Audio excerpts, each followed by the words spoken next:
Are you gonna cut that out? Okay. So this is a ninja deck profile. So yeah.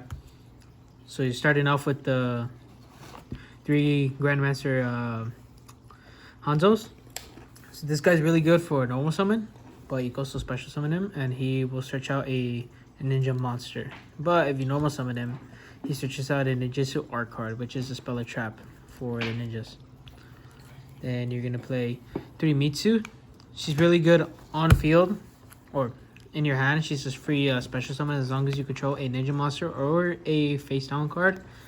And if you control a face down card while she's on the field, she's a monster negate. Then you have 3 Tobis. These guys pitch themselves as cost to special summon any ninja from your hand. And they confusion summon on your opponent's turn. Main phase or battle phase. And 2 Kagero. This guy, when he's normal summon or special summon, he can special summon face down defense position another ninja from the grave. And if he's in grave and one of your ninjas or face down cards gets targeted, only one of them, then he can bounce it. So whoever's targeting it loses their target. Then you have 2 Baku. Whenever this guy gets added to the hand, he can special summon himself. And when he does special summon himself, if you have any like ninja or ninjutsu art cards in the grave, or like on the face up spell and trap zone, you can bounce it back to your hand. And then you have 2 Geos every time this guy is special summoned, but it is a hard once per turn. All of these are hard once per turn except for Hanzo. So you could abuse Hanzo. But Geo, if he's special summon or normal summon, he could target up to 2 cards on the field and flip them face down defense. And then if it was your opponent's monsters that were flip face down defense, they have to stay face down defense for like ever, unless they're like Swords of Revealing Light or some shit. But nobody's really playing that shit. And then if he's face up on the field and a card gets flipped face up, he could pop 1 card on the field. And you have Green Ninja, which if you special summon to the field, you could target one of the special summon monsters, special summon it from your hand, and then change the targeted monster to face down defense. And then if you send from field to grave, or from hand or field to graveyard, then you could target 1 card in the field and change it to face up attack or face down defense position. Then I played 2 Noble Knights for the 2 Baku. This is from the Kali effect thing, I believe.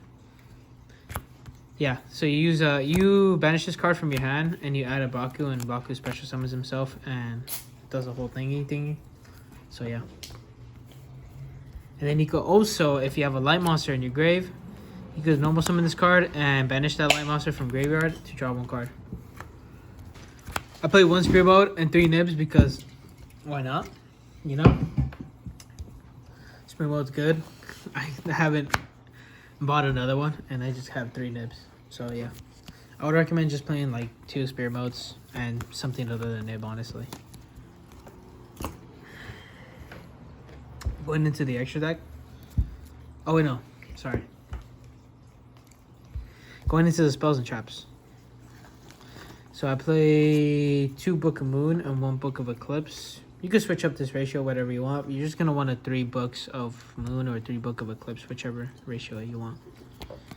And then no matter what, you're going to play the Ninjutsu Art Notebook of Mystery. You can only activate this while your opponent controls a card, and you can set 1 from your grave and 1 from deck, but it only has to be 1 and 1. And if you set a monster from grave, then you have to set a Ninjutsu Art card from deck, and then if you set a Ninjutsu Art card from grave, then you have to set a Ninja Monster from deck.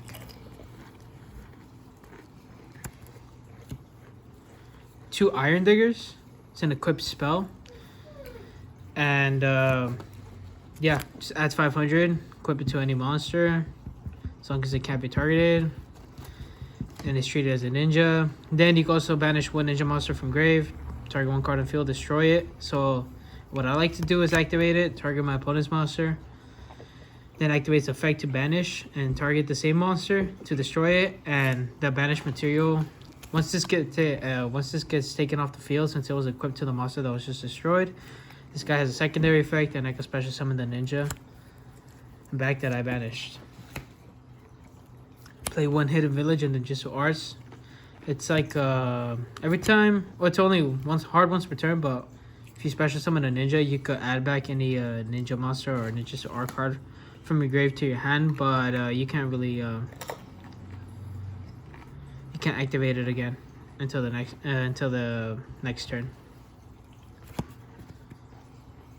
And if a ninja is destroyed, then ninjas, or by battle or by card effect, then you could just banish a ninja monster from grave instead.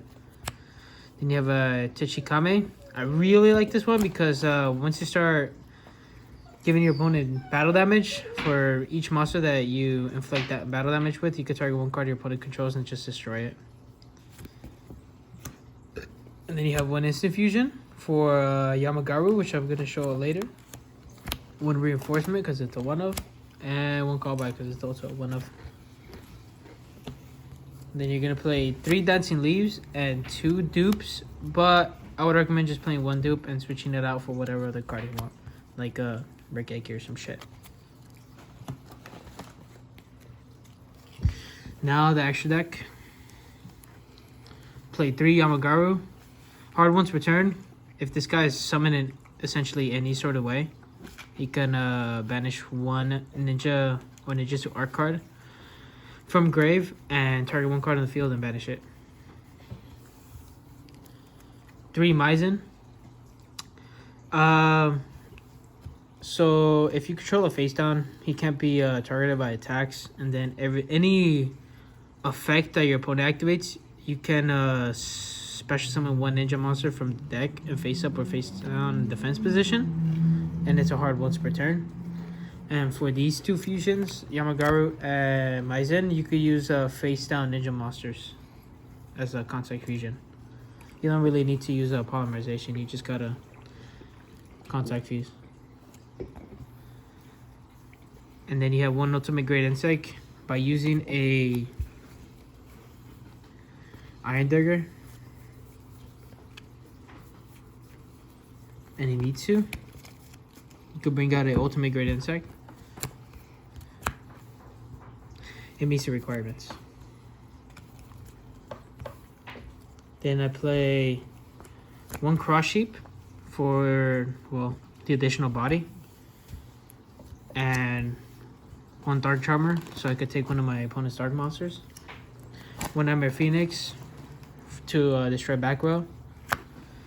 2 Ninja Grandmaster Sizos. These guys are essential. So during your main phase, you could just set 1 Ninjutsu Art Spell the Trap directly from your deck.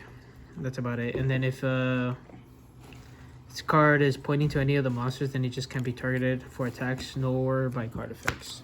And 1 Nightmare Phoenix, so you could spin, or spin, right? Yeah, so you could spin a card. And then 1 Access Code, and just 1 Underworld.